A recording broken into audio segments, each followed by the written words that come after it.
നിങ്ങൾക്ക് എന്നുള്ള താല്പര്യം ഇപ്പോഴും സജീവമായിരിക്കുന്നതിനാൽ ഞാൻ കർത്താവിൽ വളരെ സന്തോഷിക്കുന്നു. ഈ താല്പര്യം നിങ്ങൾക്ക് പണ്ടേ ഉണ്ടായിരുന്നതാണ്. പക്ഷേ അത് പ്രകടമാക്കുവാൻ നിങ്ങൾക്ക് അവസരമില്ലായിരുന്നു. എനിക്ക് എൻ്റെലേക്ക് പ്രവർത്തനങ്ങളെല്ലാം ഞാനിത് പറയുന്നത് ഈ സാഹചര്യത്തിലായിരുന്നാലും സംതൃപ്തിയോടെ ജീവിക്കാൻ ഞാൻ പഠിച്ചിട്ടുണ്ട്. താഴ്ന്നതിൽ ജീവിക്കാൻ എനിക്കറിയാം, സമൂഹം ജീവിക്കാൻ എനിക്കറിയാം. ഈ സാഹചര്യത്തിലും അത് സുഹൃത്തുക്കളും വിഷയത്തിലും സമൃദ്ധികളും കാര്യത്തിലും ഇവിടെ ജീവിക്കാൻ ഞാൻ പഠിച്ചിട്ടുണ്ട്. എന്നെ ശക്തനാക്കിയത് എനിക്കെല്ലാം സാധ്യമാണ്. നമുക്കെല്ലാം സന്തോഷത്തോടെ കൂടെ പ്രാർത്ഥനകളൊക്കെ പ്രാർത്ഥിക്കാൻ പ്രാർത്ഥനക്കും ദൈവത്തിൻ്റെയും മനുഷ്യരുടെയും മുമ്പിൽ വിജ്ഞാനത്തെ വിശദീകരണം വളർന്നുവന്ന് കർത്താവ് ഞങ്ങളെ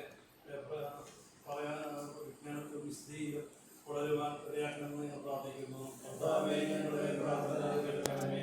വിശ്വാസം, ശരണം, സ്നേഹം, പിന്നെ ദൈവപുണ്യങ്ങളാലും മറ്റ് സ്ഫോടനങ്ങളാൽ അടിപൊളി ഉൾക്കൊള്ളുവാൻ ഞങ്ങളെ സഹായിക്കണമേ. കർത്താവേ, ഞങ്ങളുടെ പ്രാർത്ഥന കേൾക്കണമേ.